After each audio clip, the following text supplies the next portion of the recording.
नमस्कार मित्रांनो, मी परिण राठोड. तुम्ही पाहता आमचं YouTube channel Tech Marathi Expert. तर मित्रांनो, लाडकी बहीण योजनेचे निकष बदलणार. अजित पवारांनी याबाबत एक स्पष्टीकरण दिलेलं आहे की खरंच या निकषामध्ये बदल होणार का, बदल झाले का, भविष्यात होणार का, यामध्ये काही अटी आणि शर्ती पुन्हा लागू केले जाणार का, याबाबत अजित पवारांनी या ठिकाणी जे आहेत प्रेस कॉन्फरन्समध्ये त्याबाबत चर्चा केली आणि त्या अंतर्गत त्यांनी उत्तर सुद्धा आपल्याला दिलेलं आहे. महाराष्ट्र राज्यातील महिलांच्या आर्थिक स्वातंत्र्यासाठी त्यांच्या आरोग्य पोषणामध्ये सुधारणा करणे, कुटुंबातील त्यांची निर्णायक भूमिका मजबूत करण्यासाठी राज्य सरकारने 6 महिन्यापूर्वी मुख्यमंत्री माझी लाडकी बहीण योजना सुरू केली. लोकसभा निवडणुकीत महाराष्ट्रात अपयशी ठरल्यानंतर माहिती सरकारने महिलांना थेट आर्थिक लाभ देणारी ही योजना आणली. निवडणुकीच्या तोंडावर ही योजना लागू करत असताना काही माफक अटीसह 21 ते 65 वयापर्यंत असलेल्या सर्व महिलांना सरसकट या योजनेचा लाभ दिला जात आहे. निवडणूक काळात आचारसंहितेमुळे ही योजना थांबवण्यात आली होती. आता निवडणूक प्रक्रिया पूर्ण झाली असून निवडणुकीचा निकालही लागलेला आहे.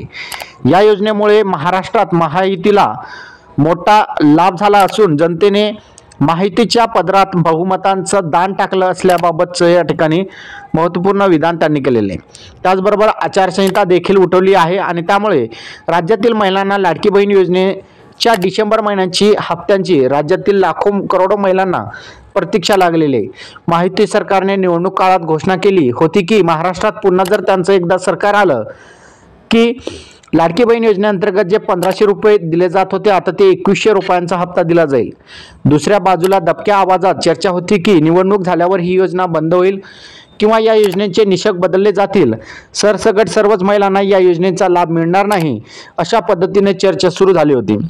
त्यातच नोव्हेंबर महिना संपला असून अजून या महिन्यांचा योजनेचा हप्ता महिलांना मिळालेला नाही, वितरित करण्यात आलेला नाही. त्यामुळे महिलांसह राज्यातील जनतेच्या मनात या योजनेबाबत संभ्रम निर्माण झालेला आहे.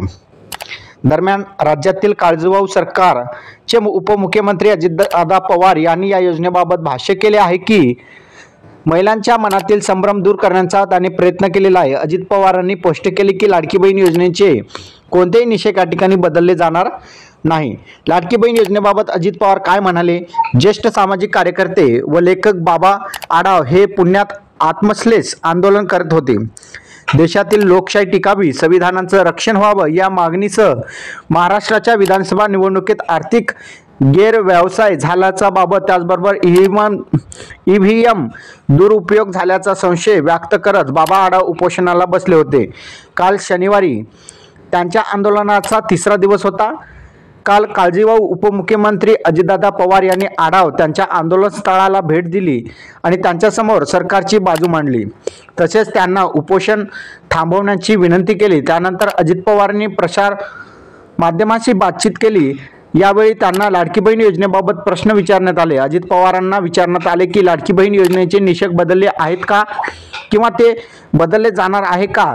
यावर अजित पवार म्हणाले, अरे काळजीवाहू सरकारमध्ये कुठलेही निकष बदलायला निघालं नाही तर कोणते निकष या ठिकाणी बदलले जाणार नाही याबाबत असं या ठिकाणी स्पष्टीकरण दिलेले आहे. त्यामुळे अद्याप जर तुम्ही अनेक व्हिडिओ बघत असाल यूट्यूबवर की लाडकी बहीण योजनेचे निकष बदललेले आहे त्यामुळे लाखो महिला अपात्र होतील, तर असं काही झालेलं नाही. ज्या महिलांना या अगोदर लाडकी बहीण योजनेअंतर्गत लाभ दिला जात होता त्याच प्रकारे पुढे सुद्धा दिला जाणार आहे. तर अशा प्रकारचे आजचे आपले महत्त्वपूर्ण अपडेट आहे.